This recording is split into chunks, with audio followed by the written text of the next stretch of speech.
Hey, it's your guy Tyrrell back with the interviews. In today's video, we're going to briefly analyze the main tactical themes in Arsenal's 2-0 win at Wolves. So in today's video, first we're going to focus on Wolves' shape and see how they were looking to contain Arsenal's attack. Then we'll focus on how both sides look to press. And lastly, we'll emphasize how Martin Odegaard's positional adjustment ended up deciding the game. So when we break it all down and we do look at the board, there were no significant changes for Arsenal as they played their strongest 11 with Zinchenko starting at left back. And Wolves played in a 3-5-2 that became a 5-3-2 out of possession. So first, if we focus on Wolves' shape, that 5-3-2 does help them in that midfield zone as you have the front two sitting on Thomas Partey.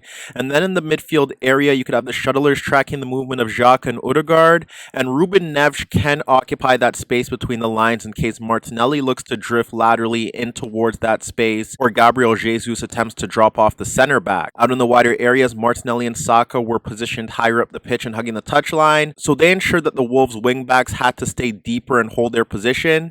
And then in terms of the 3v1 that Wolves had with their center backs, that was simply just in case Saka and Odegaard looked to float off Traore and Moutinho and push forward into advanced positions to create a 5-man attack. From there, the center backs could simply step towards Saka and Odegaard to ensure that they apply pressure and close them down. Wolves' system relied on the wingbacks to provide the width, and with Martinelli and Saka occupying their positioning, when the ball was played out towards Zinchenko or White, that placed onus on Traore or Moutinho to step forward to close them down. In those situations, let's say Traore steps towards Zinchenko, that's where you would see Ruben Neves shifting across to close down Saka, and vice versa. If Moutinho steps out to White, then Ruben Neves would shift across to deal with Odegaard. There were situations where Ruben Neves had to hold the center of the pitch due to activity in that zone, whether it be Gabriel Jesus dropping off a bit deeper, and from there, if Saka or Odegaard were free and you had the shuttlers closing down Zinchenko or White,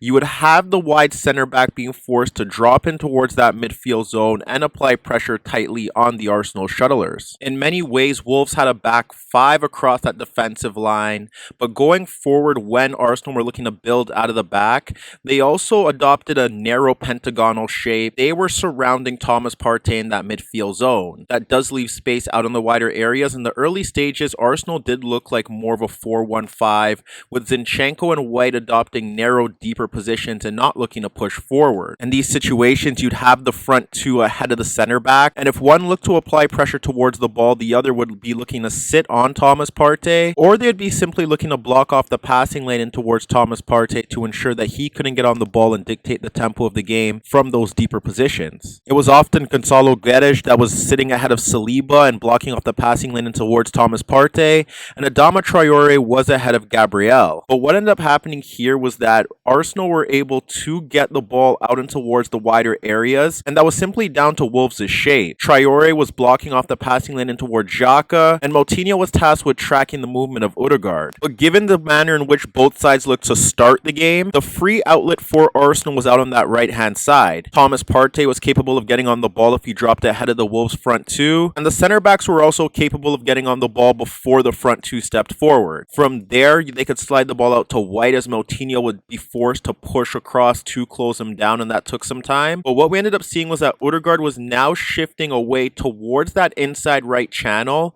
and this was a common passing theme for Arsenal to bypass the Wolves front five. He'd force Moutinho or Ruben Neves to shift across to apply pressure, and he'd have enough time and space to carry the ball forward and progress Arsenal's attack by sliding the ball out towards Saka to get him into 1v1. Saka struggled to impact the game on a consistent basis in the final third because Moutinho was shifting across to provide cover for Hugo Bueno, and frankly, Hugo Bueno did a very good job in 1v1s against Saka and dealing with White's overlapping runs on the rare occasion. Outside of that, Granit Xhaka was forced to leave the game early in that opening half, and ultimately that saw the introduction of Fabio Vieira. And what ended up happening was that as that half continued, we witnessed Arsenal eventually shift into a 3-2-5, with Zinchenko shifting laterally to drop in towards that midfield zone. From there, he would be dragging away Traore in towards that midfield area, and that would create the passing lane for Martinelli or Fabio Vieira dropping off deeper. But Wolves' counter to Arsenal's 3-2-5 was simply having Adama and Gedge blocking off the passing lane in towards towards Zinchenko and Thomas Partey,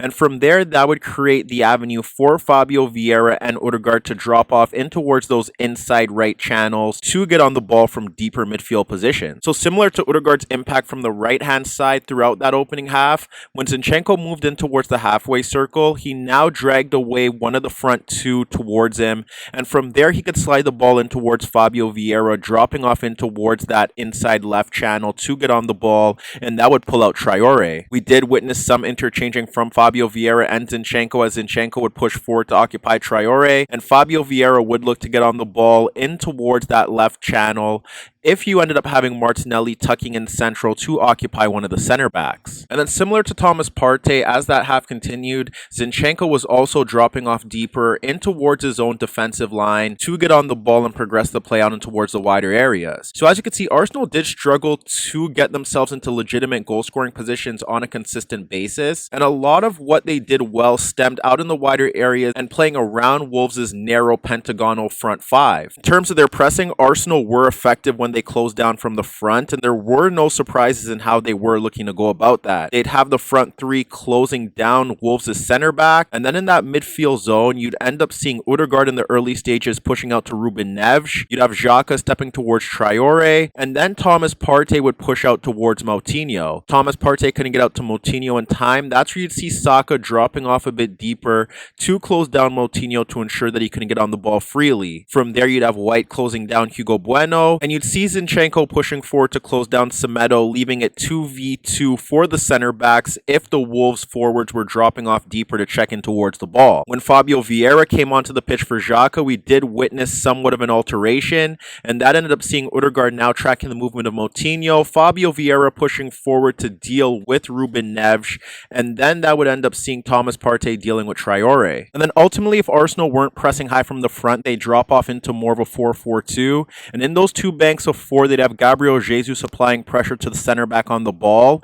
They'd leave the other two center backs free, and then they'd look to close down in that midfield zone. So Fabio Vieira would stick with Ruben Neves, Thomas Partey would close down Traore, and Odegaard would deal with Moutinho, and then that would allow Martinelli and Saka to track the movement of the wing backs, and then Zinchenko and White could tuck in a bit narrow to ensure that they have 2v1 against the center forwards. Frankly, the key to this game was down to two factors. One being that in the build-up to both goals, you witnessed that Arsenal were capable of exploiting the issue that Wolves have encountered under Davis, and that's simply down their right-hand side where their right backs have been making mistakes on a consistent basis. And the other key factor was the adjustment to Odegaard's positioning. In the opening half, like I stated, he was dropping off into deeper wide areas to get on the ball, but here in the second half, what you ended up witnessing was that he was moving a bit more narrow, looking to get on the ball in that inside left position higher up the pitch. At times you could see he was occupying the center backs more often as Saka was hugging the touchline, and now Arsenal were looking to get the ball out to Saka, and Odegaard was now looking to get on the ball in central areas to either create for his teammates or get himself into legitimate goal scoring positions in and around the penalty area, and ultimately that led to Arsenal's success in the second half and proved decisive in them claiming all 3 points. The build up to Arsenal's opener, Jesus carrying the ball across Semedo and splitting Semedo and Kilman with a reverse ball into the path of Fabio Vieira. From there you see Odegaard making an unmarked run off Ruben Neves towards the 6-yard area, and Fabio Vieira carries the ball towards that zone, locates Odegaard's run as not being tracked, and he clips the ball across the 6-yard box for a Odegaard tap-in. And then in the build up to the second goal, you witness Martinelli applying pressure towards the substitute right back. He ends up winning possession and then carrying the ball towards the penalty area. From there he locates Zinchenko making an unmarked run off Traore. He backheels the ball to create the overload into the path of Zinchenko, and from there you witness Odegaard again making an unmarked run towards the penalty area. That results in Zinchenko carrying the ball towards the byline, and as you can see, no one tracks Odegaard, and although Zinchenko's pullback is blocked, it falls into the path of Martinelli, who forces a save out of the keeper, and then that falls into the path of Odegaard, who again was unmarked, and he fires an effort beyond the keeper to double the lead. So as you can see, Arsenal found ways to play around Wolves' 5-3-2 throughout this match, but it was Martin Odegaard's positional adjustment in the second half that ensured Mikel Arteta's men now have a 5-point lead at the top of the Premier League table.